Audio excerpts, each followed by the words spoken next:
بسم اللہ الرحمن الرحیم۔ السلام علیکم ورحمۃ اللہ وبرکاتہ۔ آخر وہی ہوا جس کا خطرہ تھا۔ حالات جس طرف جا رہے تھے، ہر آدمی اپنی پریڈکشن کر رہا تھا۔ میں بھی سمجھتا تھا کہ تین طرح کے حالات سامنے آ سکتے ہیں۔ یا تو یہ جو کشمکش ہے جمہوریت کی، آپس میں پارٹیوں کی نفرت ہے، ایک دوسرے کا سر کچلنے کے لیے یہ بالکل تیار بیٹھے ہیں اور اپنے مفادات کی خاطر ہر حد کو کراس کرنے کے لیے تیار ہو جائیں گے، اور وہی ہوا۔ یعنی تینوں باتوں میں سے ایک بات یہ ہو گئی کہ عمران خان صاحب کو مارنے کی کوشش کی گئی۔ میرا یہی اندازہ تھا یہ ان کو مار دیں گے۔ دوسری صورت یہ ہے کہ افراتفری کی وجہ سے مارشل لا آ سکتا ہے، اور تیسری صورت یہ بھی ہو سکتی ہے کہ حالات جس طرح آگے بڑھ رہے تھے، عوام نکلتی آ رہی تھی عمران خان صاحب کے ساتھ، تو ہو سکتا ہے کہ یہ بالکل اس سارے مسئلے کو اپنے کنٹرول میں کر لیں، اوور کم کر لیں، اور فوج آخر اسی کا ساتھ دیتی ہے جو عوام کے ساتھ ہو یا عوام جس کے ساتھ ہو، اس انداز سے۔ اور پھر عمران خان صاحب فوج کے اوپر مثبت تنقید کرتے تھے، نفرت والا انداز نہیں تھا، بلکہ مضبوط فوج دیکھنا چاہتے تھے، مضبوط پاکستان دیکھنا چاہتے تھے۔ بہرحال ایک دو دن پہلے میں نے عمران خان صاحب کو مخاطب کر کے یہی کہا تھا کہ عمران خان صاحب رک جائیں، آگے نہ بڑھیں، آگے بڑا خوفناک انجام ہے، اور جو اس راستے میں خاص کر جو مر جائیں گے ان کے لیے پھر کوئی چانس نہیں ہے، پھر وہ واپس نہیں آ سکیں گے، چاہے پوری دنیا ان کو یہ کہتی رہے کہ یہ اللہ کے راستے میں شہید ہو گئے، یہ جہاد کر رہے تھے، یہ جناب وہ زندہ ہیں جی، وہ جنت میں پہنچ گئے جی، سب کچھ تسلیاں ہیں۔ والدین کو تسلیاں دی جائیں گی جس طرح عرصہ دراز سے دی جاتی رہی ہیں۔ ایمان عقیدے کی بات نہیں ہے، ذکر نہیں ہے ایمان عقیدے کی، نہ پرواہ ہے، بس جو مر گیا جی وہ شہید ہے جی، چاہے وہ قادیانی ہو، چاہے شیعہ نظریات رکھتا ہو، چاہے بریلوی ہو، چاہے دیوبندی ہو، چاہے اہل حدیث ہو، تاکہ سکھ بھی اگر پاکستان کی حفاظت میں مارا جائے گا خلوص کے ساتھ تو وہ بھی ان کی نگاہ میں شہید ہے، وہ بھی جنتوں میں پہنچ جائے گا۔ تارا سنگھ نے یہی کہا تھا، مجھے ابھی تک یاد ہے، وہ ویڈیو بھی میں نے دیکھا تھا جب یہ پہلا سکھ آرمی افسر بنا۔ شوکت عزیز صاحب وہاں گئے تھے پاکستان ملٹری اکیڈمی کی پریڈ کے موقع کے اوپر، اور اس کو خصوصی طور پر شیک ہینڈ کیا، مبارکباد دی تارا سنگھ کو، اور اس نے کہا کہ میں فخر محسوس کرتا ہوں کہ میں پہلا سکھ آرمی افسر ہوں پاکستان کا، اور ایک خواہش اور ہے، وہ کیا جی؟ وہ یہ ہے کہ میں پہلا سکھ شہید بھی بننا چاہتا ہوں، تاکہ اس ملک کی خاطر میں جان دے دوں، تو پہلا سکھ شہید ایک ریکارڈ میں آ جائے گا، ہسٹری میں آ جائے گا۔ تو شوکت عزیز صاحب، کاش ان کے اندر کوئی ایمان کی رمق ہوتی، یا ایمان کا کوئی جوش ہوتا، یا انسانیت کی کوئی ہمدردی ہوتی، تو دو بول اتنے بڑے رینک کے اوپر تھے، کہہ دیتے بھائی سکھ شہید نہیں ہو سکتا ہے، کیونکہ شہید تو وہ ہوتا ہے اسلام کے اندر جو یعنی اللہ کے راستے میں مارا جائے اور ایمان عقیدہ اس کا درست ہو، وہ ہوتا ہے۔ تو وہ سکھ کو بھی نہیں کہہ سکے ہیں، باقیوں کو کیا کہنا، بریلیوں، دیوبندیوں، اہل حدیثوں، شیعوں، قادیانیوں کو انہوں نے کیا کہنا تھا، کہہ ہی نہیں سکتے۔ یہ تو وہ کہے گا جس کو ایمان کی سمجھ ہے، جس کو توحید کی سمجھ ہے، جو صحیح معنوں میں لا الہ الا اللہ محمد رسول اللہ کو مانتا ہے، جانتا ہے، اور اس کے اوپر کھڑا ہے، اس حق کے اوپر کھڑا ہے۔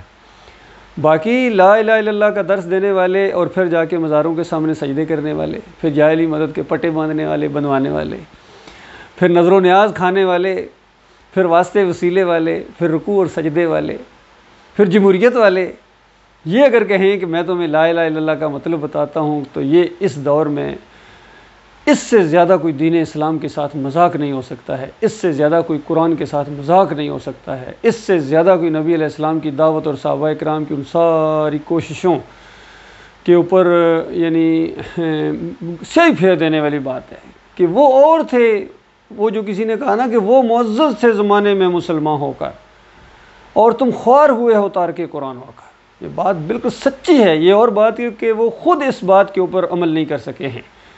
وہ جو کہتے تھے ان تازہ خداؤں میں بڑا سب سے وطن ہے، جو پیرہن اس کا ہے وہ مذہب کا کفن ہے۔ پھر وہ کہا کرتے تھے کہ یہ یعنی اگر سیاست سے وہ پتہ نہیں کیا نام ہے دین علیحدہ کر دیا جائے، وہ شعر میری زبان پر نہیں آ رہا، لیکن مطلب یہ ہے کہ اگر سیاست سے دین کو علیحدہ کر دیا جائے تو رہ جاتی ہے چنگیزی، تو پھر پوری زندگی وہ اسی طرح کی جمہوریت کی سیاست خود بھی کرتے رہے، مزاروں پر جاتے رہے اور وہاں جا کے روتے رہے. سب کچھ ہے، ریکارڈ میں ہے. خود ان کا بیٹا بیان کرتا ہے میرے والد صاحب مجھے مزار کے اوپر لے گئے تھے نظام الدین کے، وہاں اتنے روئے، پتہ نہیں کیوں روئے. اچھا آپ کو کوئی نہیں پتا کیوں روئے؟ بھائی منت مانی تھی کہ بیٹا پیدا ہوگا، دوڑنے پھرنے کے قابل ہوگا تو یہاں لے کے آؤں گا. پھر وہ مراد پوری ہوئی من کی تو پھر وہاں جا کے روئے ہیں. تو ایسے لوگ ہمارے یہاں حکیم الامت کہلائے گئے. ایک اشرف علی تھانوی حکیم الامت، ان کی کتابیں بھی پڑھیں، شرک سے بھری ہوئی کتابیں، جھوٹ قصے کہانیوں سے بھری ہوئی. یہ سارے ہمارے حکیم ہیں، تو امت کے ساتھ کیوں نہ وہ ہو جو کچھ ہو رہا ہے. یہ تو اللہ نے بڑا ہلکا ہاتھ رکھا ہوا ہے میرے پیارے بھائیوں. اور جو مر گئے ہیں وہ تو گئے، جو زخمی ہوئے ہیں ان کو اللہ نے موقع دیا ہے، اور اس لیے موقع نہیں دیا ہے کہ تم پھر اللہ کا مقابلہ کرو، اس لیے موقع دیا ہے کہ شاید تمہیں اللہ کی بات سمجھ میں آ جائے. مالک فرماتا ہے وَلَنَذِيقَنَّهُم مِّنَ الْعَذَابِ الْأَدْنَىٰ دُونَ الْعَذَابِ الْأَكْبَرِ لَعَلَّهُمْ يَرْجِعُونَ، کہ وہ جو اکبر عذاب ہے، بڑا عذاب ہے، یعنی وہ موت کے ساتھ جب شروع ہوتا ہے وہ بڑا ہے، وہ بڑھتا جائے گا، اس سے پہلے مالک فرماتا ہے ہم ہلکے عذاب کے کچوکے لگاتے ہیں لعلہم یرجعون، تاکہ ہماری طرف پلٹیں. یہ جو ہم بار بار موقع دے رہے ہیں نا، یہ ہماری طرف پلٹیں، ہمیں اپنا اکیلا معبود مانیں، ہمیں اپنا داتا مانیں، دستگیر مانیں، مشکل کشا مانیں، حاجت روا مانیں، اور ہمارے سسٹم کو مانیں جو ہم نے تجویز کیا ہے بندوں کے لیے. یہ سسٹم ہے جس کے تحت مدینہ ریاست قائم ہوئی تھی، اور ایک عملی نمونہ پیش کر کے پوری دنیا کو قیامت تک کے لیے بتا دیا گیا کہ یہ ہے اللہ کا پسندیدہ طریقہ. اس کے علاوہ سارے طریقے تمہارے اپنے انسانوں. اگر تم اللہ سے زیادہ سمجھدار بننے کی کوشش کرتے ہو تو ٹھیک ہے، بنتے رہو، چند دن تو مہلت تمہیں ملے گی. خدائی کے بھی دعوے کرو گے تو ایک دم اللہ تعالیٰ تمہاری گردن نہیں پکڑ لے گا. شداد کو نہیں پکڑا ایک دم، فرعون کو ایک دم نہیں پکڑا. پہلے بنی اسرائیل کے اوپر عذاب کا وہ ذریعہ بنا، اور پھر جب اس کی باری آئی تو اس کی بھی چیخیں نکال دی. اسی طرح آج ان مسلمانوں کے اوپر یہ جو مسلط کیے گئے ہیں، یہ ان کے اوپر اللہ کا عذاب ہے ان کے شرک کی وجہ سے. اور چادریں چڑھاؤ، اور سر ملے کرو، اور یا علی مدد کے نعرے لگاؤ، اور بری کر کھری، واسطے وسیلے، رکوع سجدے، مشرکانہ نظام جمہوریت کا سب کچھ آپ کے اندر ہے، اور مالک تمہیں ڈیل دے رہا ہے، مہلت دے رہا ہے. بار بار یہ بات کہنے اور سننے کا موقع مل رہا ہے، لیکن اس کو ہواؤں میں اڑا دیتے ہو. تو لہٰذا ایک موقع ملا ہے عمران خان صاحب کو پھر اللہ کی طرف رجوع کرنے کا، اور غور کرو، دنیا کی پرواہ نہ کرو میرے پیارے بھائی. عوام عام طور پر آپ کے ساتھ ہے، آپ کا ایک ماحول بنا ہوا ہے، اور بالکل صاف اعلان کر دیں میرا اس جمہوریت سے کوئی تعلق نہیں ہے، کوئی الیکشن کی میری ڈیمانڈ نہیں ہے، اور اپنی بات خالص قرآن اور حدیث اور ایمان کے حوالے سے سامنے پیش کریں. یہ دیکھنا ہے عوام میں سے کتنے لوگ ہوں گے آپ کے ساتھ ہوں گے، اور فوج کا ایک سسٹم آپ کے ساتھ ہوگا، اور اللہ کی مدد ہوگی. سب سے بڑی بات، جب اللہ کی مدد ہوتی ہے تو پھر سب لوگوں کو بھی اللہ تعالیٰ آپ کے ساتھ کر دیتا ہے. اور باقی اگر اللہ ہی کے ساتھ بگاڑی ہوئی ہے، اللہ کے نظام کا مذاق اڑایا جا رہا ہے، یہ جمہوریت کو جو پوجتا ہے، اس کی گن گاتا ہے، یا اس کو قائم رکھنے کے لیے، اس پورے نظام کو قائم رکھنے کے لیے، کیونکہ اس کے تحت جب نظام قائم ہوگا تو کیا ہوگا؟ اسی طرح بری کر کھری ہوتا رہے گا. یاد آتا گنج بخش خزانے بخش ہمیں ہیں، سونے کے دروازے لگائے ہوئے ہیں، اور گنج بخش کے نعرے لگائے جا رہے ہیں، اور قرضے سنبھالے نہیں جا رہے ہیں. وہ کچھ تو غور کرو، ذرا بھی تمہارا دماغ نہیں کام کرتا، کسی صحافی کا دماغ نہیں کام، ادھر نہیں کسی کا دھیان جاتا ہے، نہ عمران ریاض کا جاتا ہے، نہ حقیقت ٹی وی والے کا جاتا ہے، نہ سمیع ابراہیم کا جاتا ہے، نہ صابر شاکر کا جاتا ہے، کسی کا بھی نہیں جاتا ہے. ادھر بڑے بڑے ہیں، ایک ایک چیز کے اوپر رائے دیتے ہیں، اور جوش کے اندر آ کے اپنے ویڈیو اپلوڈ کرتے ہیں، لیکن کبھی ان کا جوش نہیں آیا، کبھی ان کا خون نہیں کھولا ہے کہ اللہ کے علاوہ جی دوسروں کے نعرے لگائے جا رہے ہیں، دوسروں کو مدد کے لیے پکارا جا رہا ہے، اللہ کی توہین کی جا رہی ہے، اللہ کے دین کا مذاق اڑایا جا رہا ہے. اس پر کسی کا خون نہیں کھولتا ہے. میں آپ کا بھائی ہوں، میں آپ کو مشورہ دیتا ہوں، نہ منوانا میری ذمہ داری ہے، اور نہ کوئی منت سماجد ہے.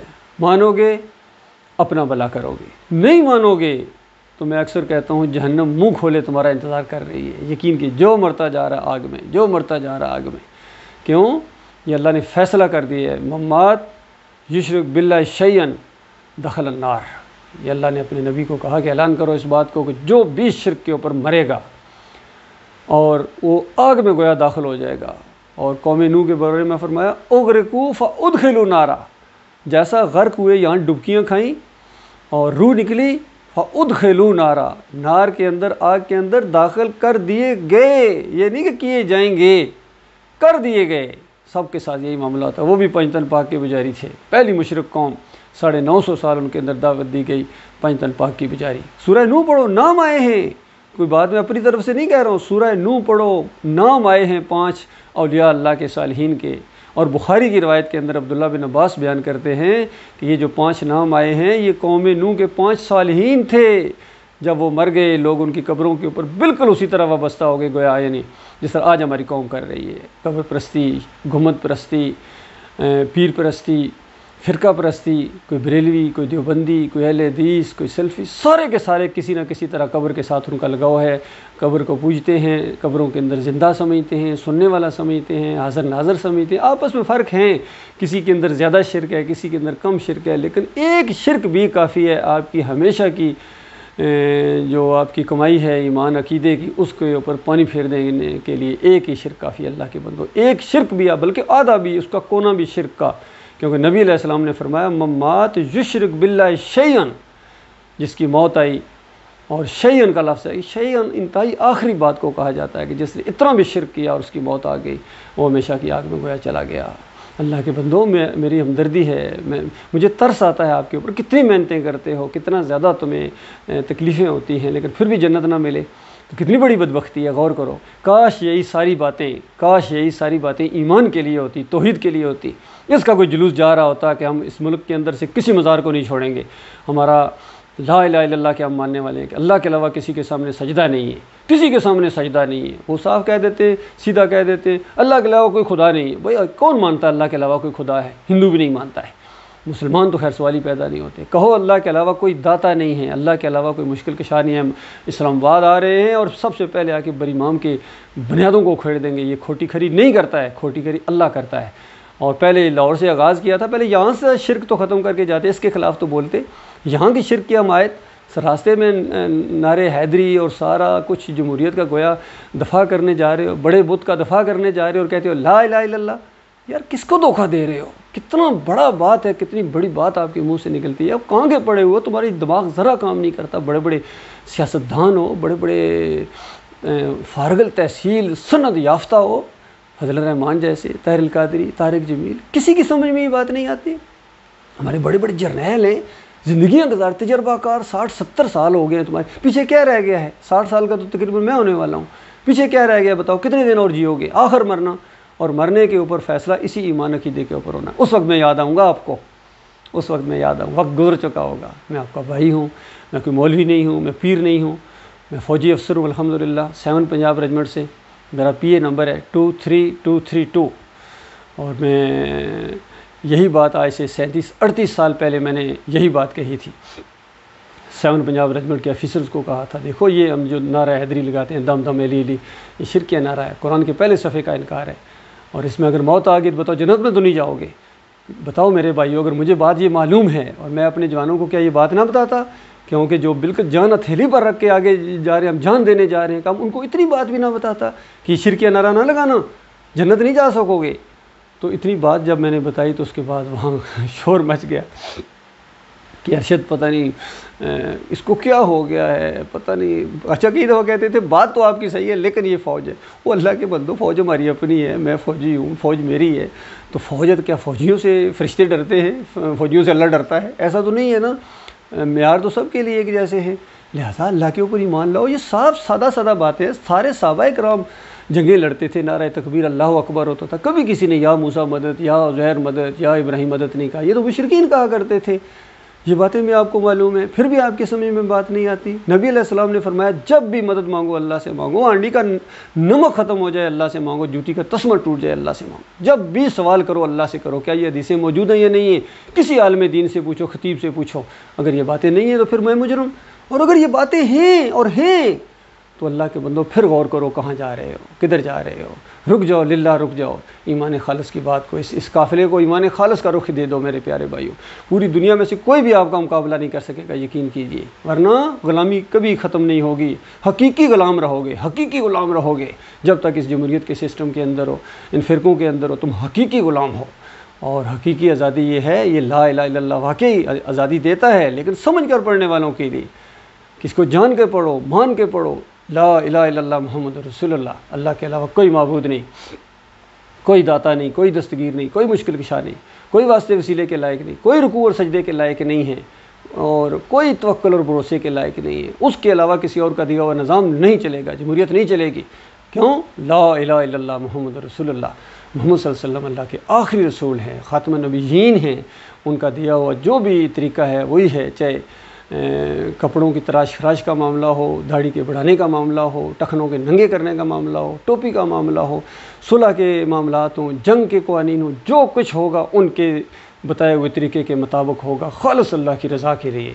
اللہ جانتا ہے جینے کا مزہ آ جائے گا، جینے کا مزہ آ جائے گا، اور اس راستے میں مرے تو جینے سے زیادہ مزہ آئے گا، یقین کیجیے۔ اللہ تعالیٰ غور و فکر کرنے کی توفیق عطا فرمائے، اس باتوں کے بہترین پہلو کے اوپر عمل کرنے کی توفیق عطا فرمائے۔ الحمدللہ سے لے کر والناس تک اگر یہی مسئلہ نہ ملا تو کہنا بھائی نے جھوٹ بولا تھا، اور اگر یہی مسئلہ ہے تو للہ مان لو، اپنی جان کے کیوں دشمن بن گئے؟ ان بچوں نے کیا قصور کیا ہے، ان معصوموں نے اور ان بیگمات نے کیا تمہارا قصور کیا؟ ان کو ہمیشہ کی آگ کے اندر لے جاؤ گے، وہاں تمہارے اوپر لعنت بھیجیں گی کہ دنیا میں کوئی شکوہ نہیں ہے، ہمیشہ تم نے خوش رکھا، اچھا گھر دیا، اچھے کھانے کھلائے، نوکر تھے، خدمت گزار تھے، گاڑیاں تھیں، سونے زیورات سے لدے ہوئے تھے ہم لوگ، لیکن ایمان کی بات ماننے سے نہ تم نے خود کبھی اس کی کوشش کی، نہ کبھی کسی کی بات کو مانا۔ ایسا خاوند، ایسے بھائی، ایسے باپ، ایسے بیٹے تمہارے اوپر لعنت ہو، اس طرح کہیں گی۔ پھر بتاؤ اس وقت کیا ہوگا؟